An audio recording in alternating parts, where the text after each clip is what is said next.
सभी हिंदुस्तानी भाइयों का सनातन सर्वोपरि चैनल में हार्दिक स्वागत एवं सादर नमन। काफ़ी समय से मैं ये वीडियो बनाने की सोच रहा था। अपीज़मेंट यानी तुष्टीकरण एक ऐसी पॉलिसी या नीति जिसने सबसे ज़्यादा नुकसान उन्हीं लोगों का किया जिनके फ़ायदे के लिए इसे बनाया गया। देश की आज़ादी के पहले से ये खेल चल रहा था। अंग्रेज़ों ने देश पर अपना राज कायम रखने के लिए बांटो और राज करो की नीति का उपयोग किया। इस नीति के तहत उन्होंने हमारी खामियों का भरपूर उपयोग किया। खामियां जैसे कि एकता की कमी और राजाओं का घमंड। बड़े राज्य के राजा को छोटे राज्य के राजा से बड़ी दिक्कत महसूस होती थी। उन्हें ये लगता था कि वो छोटे राज्य के राजा से क्यों तालमेल रखें, क्यों बात करें, और यही कारण था कि मुग़ल हमारे पर जीतने, हमारे से युद्ध जीतने और हम पर राज करने में कामयाब हुए। यदि उस समय के राजा आपस में मिलकर मुग़लों का सामना करते तो यह स्थिति कभी भी नहीं आ सकती थी।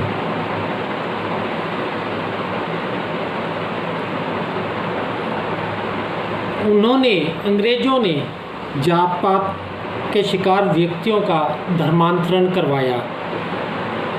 इस दौरान पैसे का लालच, नौकरी का लालच देकर उन्हें क्रिश्चियन धर्म अपनाने के लिए उकसाया गया और गरीब जनता जो राजाओं से भी त्रस्त थी क्योंकि उनकी आपस में बनती नहीं थी और मुग़ल आए दिन आक्रमण करते थे।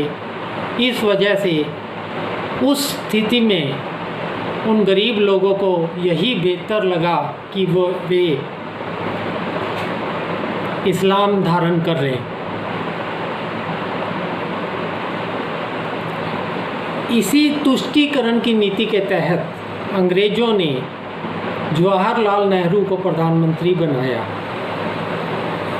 अन्यथा उस समय पे सरदार वल्लभ भाई पटेल इंडियन नेशनल कांग्रेस या कांग्रेस पार्टी के अध्यक्ष चुने गए थे। सर्वसम्मति से अध्यक्ष चुने गए थे, लेकिन अंग्रेज़ों को ये गवारा नहीं था। अंग्रेज़ों को पता था कि उन्हें जाते हुए सत्ता कांग्रेस को हस्तांतरित करनी है और कांग्रेस को सत्ता हस्तांतरित करते समय जो भी उसका अध्यक्ष होता वही निश्चित रूप से प्रधानमंत्री पद को ग्रहण करता। तो अगर सरदार वल्लभ भाई पटेल कांग्रेस के अध्यक्ष बन जाते तो उनका प्रधानमंत्री बनना तय था, लेकिन ये चीज़ अंग्रेज़ों के फ़ायदे की नहीं थी। इसी वजह से उन्होंने जवाहरलाल नेहरू को सपोर्ट किया।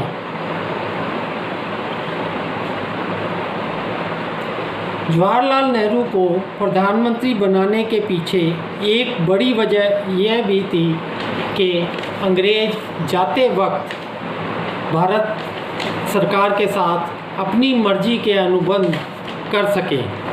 वह अनुबंध जिससे अंग्रेज़ों को फ़ायदा हो और भारत छोड़ने के बाद भी वे भारत का शोषण कर सके। अंग्रेज़ों की यही नीतियाँ फूट डालो और शासन करो और तुष्टीकरण, इनको कांग्रेस ने ऐसे के ऐसे अपनाया। फूट डाली गई सवर्णों और दूसरों के बीच में और उसका भरपूर फ़ायदा उठाया गया।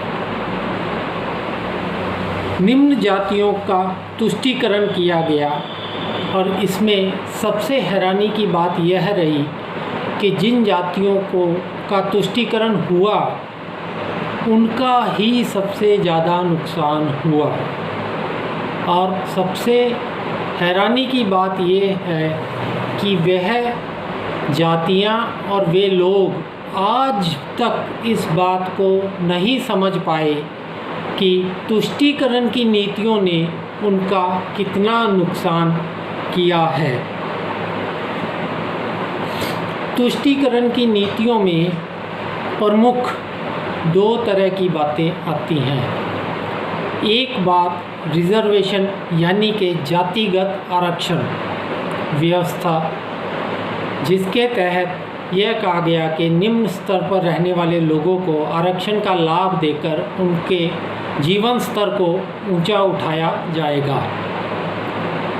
दूसरी चीज़ थी अल्पसंख्यकों यानी माइनॉरिटीज़ के फ़ायदे के लिए उन्हें दी जाने वाली सुविधाएं। अगर इन लोगों को वाकई फ़ायदा पहुंचाने की नीयत होती तो मुफ्त शिक्षा और स्वास्थ्य सेवाएं देना सबसे ज़्यादा लाभप्रद रहता। आज 70 सालों बाद भी आरक्षण व्यवस्था होने के उपरांत हर तरह की तुष्टीकरण की नीतियों को लागू करने के बाद भी अल्पसंख्यक और मुस्लिम समुदाय की हालात किसी से छुपे हुए नहीं हैं। आरक्षण का लाभ सबसे अधिक उन्हीं जातियों के संभ्रांत परिवार उठा रहे हैं। कुछ गिने चुने परिवार में अगर आप देखेंगे तो उनके परिवार के सारे सदस्य सरकारी नौकरियां कर रहे हैं और दूसरी तरफ उसी जाति के बहुत से लोग बेरोजगार और भूख से तड़प रहे हैं। तो फिर आरक्षण देकर क्या लाभ हुआ? अल्पसंख्यकों और दूसरे निम्न वर्गों को मुफ्त राशन और बहुत सारी मुफ्त चीज़ें बांटकर खुश करने की कोशिश की गई। उन्हें खुश करने के नाम पर उनका बहुत नुकसान किया गया। शिक्षा में उन्हें आरक्षण मिला, लेकिन चूँकि उन्हें कम परसेंटेज हासिल करने के बावजूद पास मान लिया जाता है तो वो लोग मेहनत करने की तरफ प्रोत्साहित नहीं होते। बजाय इसके कि उन्हें अच्छी से अच्छी शिक्षा प्रदान करवाई जाए, अच्छे शिक्षक नियुक्त किए जाए जिससे उनका मानसिक और बौद्धिक स्तर ऊंचा उठे और वो अपने पेपर एग्ज़ाम अच्छे से देकर अच्छे नंबरों से पास हों ताकि जीवन में आगे बढ़ सके। मुसलमानों का नुकसान करने में सबसे ज़्यादा मदरसा शिक्षा का भी हाथ है। सरकार ने मदरसा शिक्षा को आर्थिक सहयोग दिया।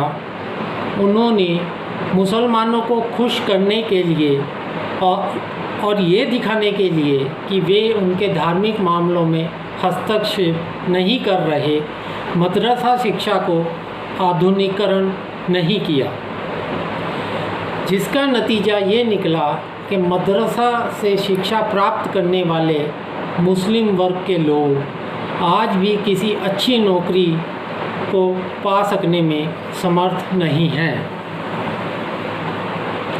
उन्हें चाहिए था कि वे मदरसा शिक्षा का आधुनिकीकरण करते और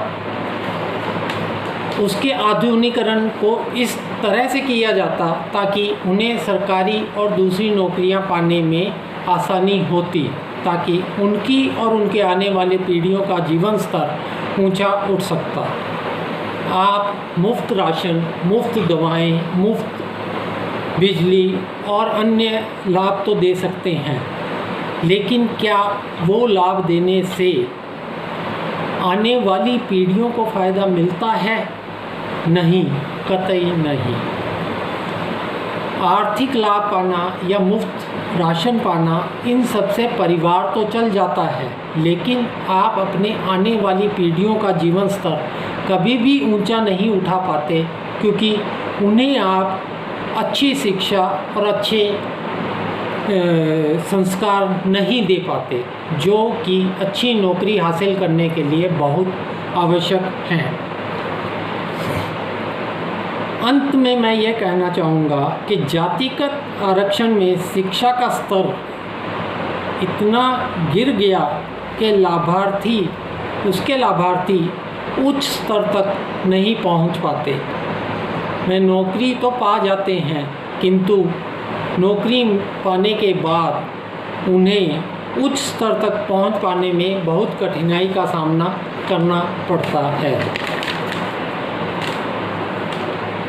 जातिगत आरक्षण का फ़ायदा सिर्फ गिने चुने लोगों ने ही उठाया।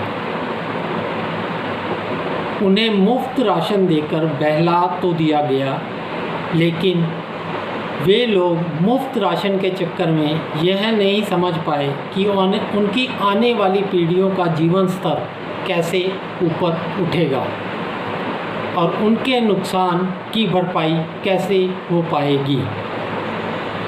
अल्पसंख्यक वर्ग भी मुफ्त और धर्म में दखल न देने की बातों से खुश हो गए, पर वे यह नहीं देख पाए कि सिर्फ मदरसा शिक्षा से उनकी आने वाली पीढ़ियों का कोई भला नहीं होने वाला, क्योंकि आधुनिक शिक्षा ग्रहण किए बिना वह लोग ज़माने के साथ नहीं चल पाएंगे। ये लोग अंधे होकर उन पार्टियों को वोट डालते रहे जिन्होंने न केवल उनका बल्कि पूरे समाज का नुकसान किया। जिस व्यक्ति ने भी यह बातें बोलने की कोशिश की, वह चाहे निम्न जाति वालों में से हो या अल्पसंख्यक समुदाय से हो, उसका भरपूर विरोध हुआ और उसे इन्होंने अपना दुश्मन मान लिया। स्वर्गीय श्री काशीराम जी ने अपने अंतिम जनता को दिए संबोधन में यह बात कही थी कि उन्हें अब आरक्षण का लाभ नहीं लेना चाहिए और उन लोगों को अच्छी शिक्षा ग्रहण करके प्रतिस्पर्धा में से निकलते हुए आगे बढ़ना चाहिए। यह बयान हालांकि काशीराम जी का बहुत ही सोच समझकर और निम्न जाति के लोगों के फ़ायदे के लिए दिया गया था, किंतु यह बयान देने के बाद काशीराम जी दोबारा जनता के समक्ष कभी भी नज़र नहीं आए। भगवान जाने इसके पीछे क्या वजह है या क्या कारण है, लेकिन मुझे यह महसूस होता है कि उनकी इस बात से उनकी पार्टी के बाकी नेताओं को बहुत ज़्यादा दिक्कत महसूस हुई कि अगर आरक्षण वाली व्यवस्था ख़त्म कर दी गई तो उनकी राजनीति भी शायद ख़त्म हो जाएगी। और शायद यही वजह रही कि उस बयान को देने के 4-5 साल बाद भी काशीराम जी जीवित तो रहे, किंतु जनता के समक्ष नहीं आए और ना ही कोई बात की। मैं अल्पसंख्यक समुदाय और दूसरे आरक्षित वर्गों के भाइयों से निवेदन करना चाहूँगा कि अगर वे अपनी आने वाली पीढ़ियों का उद्धार करना चाहते हैं तो उन्हें प्रतिस्पर्धा में से गुजरना होगा। उन्हें सरकार से ये मांग करनी होगी कि उन्हें अच्छी शिक्षा सुविधाएं दी जाएं, जिससे कि वे प्रतिस्पर्धा के लायक बन सकें और प्रतिस्पर्धा जीत कर आगे नौकरियां पाएं तथा अपने और अपनी आने वाली पीढ़ियों के जीवन को ऊंचा उठा सकें। जय श्री राम।